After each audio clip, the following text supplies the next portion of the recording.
Magandang araw na muli mga boss. Dahil malayo yung biyahe ni boss, nagpalit ng bagong gulong. Pero nang i-align na, na-trace ng mekaniko may sira dito sa suspension arm. Kaya pinatawag ako ng boss ko para siguraduhin kung alin talaga yung sira. May kalampag at langit-ngit ito. Medyo marami akong nakitang sira. Pero sisiguraduhin kong sira yung pyesa na papalitan ko. Sa ganitong problema kasi possible dyan. Number 1 yung tie rod, ball joint, suspension arm, upper.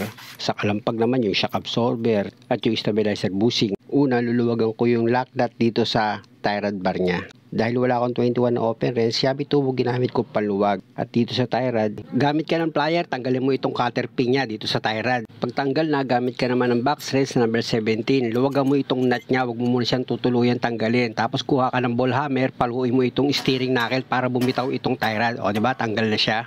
Dahil tanggal na, pwede mo na ngayon tuluyan itong nut dito sa tie rod mo. Tsaka mo iangat itong tie rod. Dahil nga isa yung tie rod end sa mga na-check ko na may diferensya, tatanggalin ko yan sa tie rod bar niya. Madali lang naman yan mga boss, pihitin mo lang pakaliwa, matatanggal na yan.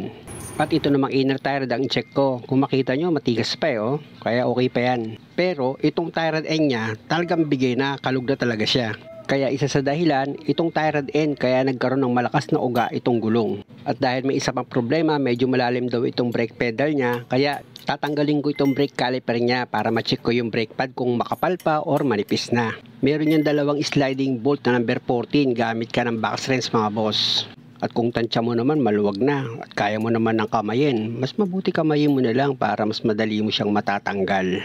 Mas nakakapagod kasi pag banat ka ng banat ng yabi mo parang nakakangalay, kaya minsan pag para mabilis kinakamay ko na o di ba? Mas madali na tanggal, tapos iangat mo na itong brake caliper mo dahil medyo matagal itong gawaan, kaya ibinitin ko yung brake caliper. At kung makikita nyo mga boss, itong brake pad niya, di ba? Medyo manipis na siya at pwede na rin palitan kung meron namang budget. Actually mga boss, sabi nga ng customer, medyo sumisipol na nga itong preno niya pag tinapakan niya yung brake pedal kaya po replacement na rin talaga yan. Sinadya kong isa-isa yung pagtanggal ng mga parts mga boss, gaya nitong holder ng brake caliper nyo. Meron yan dalawang bolt na number 19. Kung makikita nyo yung niluluwagan ko, yan yung pinalo ko ng ball hammer, yung bolt nitong brake caliper holder or bracket. Magandang matutunan nyo rin yan para marunong kayo magtanggal nitong rotor disc niya. Ayan yung tatanggalin ko, ayan yung rotor disc. Bakit kailangan tanggalin yung rotor disc? Dahil gusto kong malaman nyo kung paano naman ako mag-check ng wheel bearing dito sa harap. Ayan yung pipihitin ko. Pag inikot nyo mga boss, dapat smooth. Pero pag magaspang nyo siyang ipinihit o kaya may kalog, magpapalit kayo ng bearing yan. At dahil good naman yung bearing, lalagpasan ko na yan mga boss. Dito naman ako ngayon sa upper ball joint. Gagamit ka dyan ng plier para matanggal mo itong cutter pin niya dito sa ball joint upper. Pag natanggal mo na yung cutter pin niya, gamit ka naman ng box wrench na number 17. Kung makikita nyo, halos lahat ng tornilyo nito pinapalo ko mga boss. Ako ata yung first time na magpapalit ng pyesa nito Grabe tigas ng mga tornilyo niya Babaran ko muna ng WD-40 itong knuckle niya dito sa ball joint para sigurado ko na madaling bumitaw itong ball joint sa knuckle niya. Dito muna ako sa ABS sensor niya mga boss. Gamit ka ng number 12 na box wrench dyan. Pag maluwag na mga boss, pwede mo nang kamayin yan. Sa pagbunot ng ABS sensor mga boss, medyo uga-ugain mo lang tapos dahan-dahan mo lang siya angat. Ingatan mo na hindi ma-damage yung wire para hindi ka magkaroon ng problema. Hanggat maaari, lagyan mo ng basahan kapag ipinatong mo siya mga boss para sigurado ka talaga. Tsaka mo ngayon paluin na itong knuckle mo para bumitaw na yung ball joint. Diba? Bitaw kagad siya. Malaking bagay talaga yung WD-40. Tapos pwede mo nang tanggalin itong nut dito sa upper ball joint mo. At dahil nga sa naka-jack yan mga boss, niluwagan ko na yung jack para bumaba na itong steering knuckle niya at bumitaw na dito sa ball joint. Ayan yung jack mga boss Dito naman ako sa upper ball joint mag-check mga boss para makita nyo diba? Kalug na siya Yan, ibig sabihin niya mga boss, for replacement na rin yan. Iisa-isahin ko yan para matuto kayo paano mag-check up. Gagamit ka ng socket wrench na number 12. Gamit ang impact ko mga boss, kaya mas mabilis ko siyang natatanggal. Pero pag alanganin yung position ng bolt, yun medyo mahirap. Sa pagtanggal ng ikatlong bolt mga boss saluhin nyo yung ball joint. Bibitaw na kasi yan ng tuluyan ayan tignan nyo yung ball joint mga boss Pag ganyan ang kalug ng ball joint, talagang wala na talaga, gulay na talaga siya. Sobrang sa lambot. Palit na yan mga boss. Pati itong upper arm niya, meron langit-ngit yan pag tinataas baba ko. Tapos may kalug na rin. Kaya for replacement yan, ayun yung na-trace nung nag-check na mekaniko na may sira daw. Kaya malakas yung kalug ng gulong. Dahil nga sa nagkasabay-sabay, kita mo yung bolt dyan sa lower, oh, mas malala eh, oh. Kaya nang chinik ko yung pang ilalim ito mga boss, di ba nakita nyo, grabe yung uga ng gulong. Kaya tama lang na hindi ko pinayagang biumahe siya ng malayo. Dalawa lang kasi pupuntahan nito, kung hindi siya maaksidente, sisiraan siya sa daan. Dito naman tayo sa lower ball joint mga boss. Meron niyang 4 na bolt. Gagamit ka dyan ng socket wrench sa number 14, tapos ipakin mo. Kung wala kang impact, pwede naman box wrench o kaya ratchet.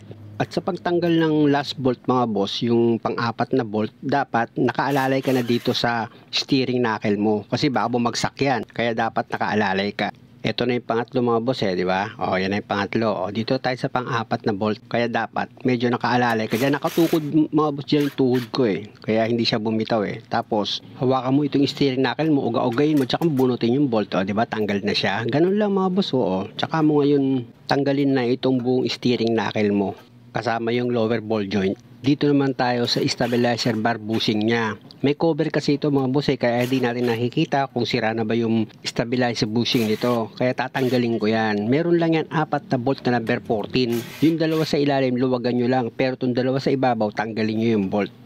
O, diba? Tanggal na siya. At kung makikita nyo yung bushing niya dito, maluwag na siya. Malaki na yung butas. At doon naman sa kabila mga boss, wala na yung bushing niya, kumalas na. Ito na yung possible na dahilan kaya pag nag-hump siya, meron daw pumapalo na bakal dito sa ilalim niya. Dito sa club bushing niya, meron yan 2 bolt na number 12. Tanggalin nyo lang yan mga boss, napakadali lang yan.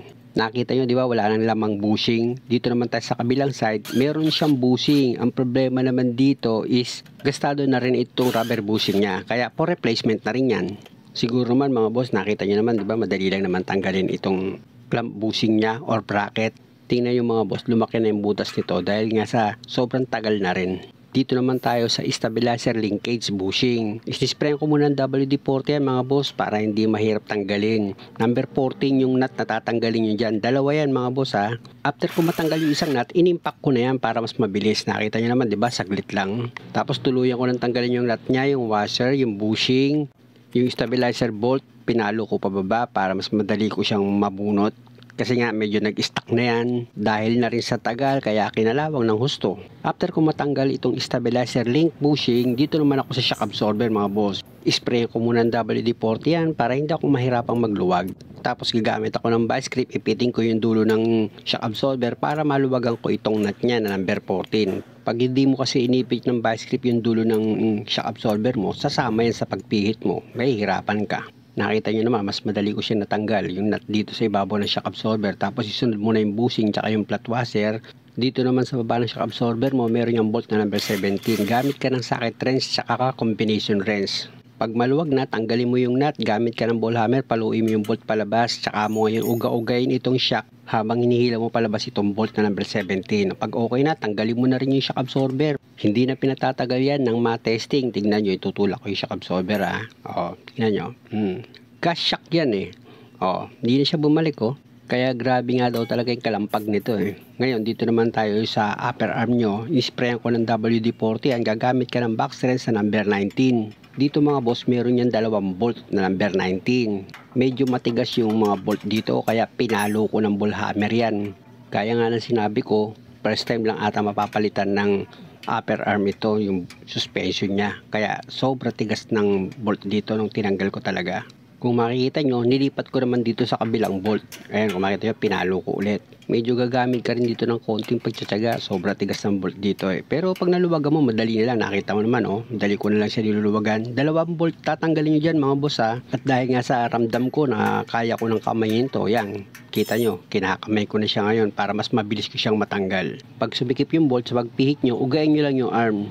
O, di ba nakita niyo naman, natanggal ko na itong bolt niya dito na isa. O, meron pang isa mga boss, yung bandang kanan, kung nakikita nyo.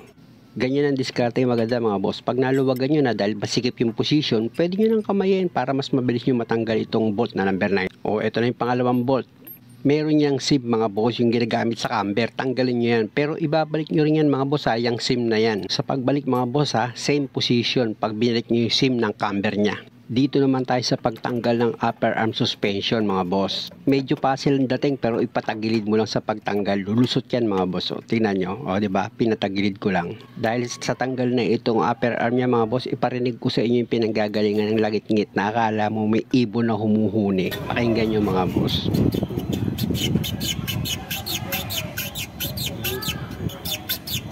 Naririnig yan sa mga alanganing pagliko, dahan-dahang paakyat, o kaya yung parang maalon yung daan. Ayan, maririnig niya yan.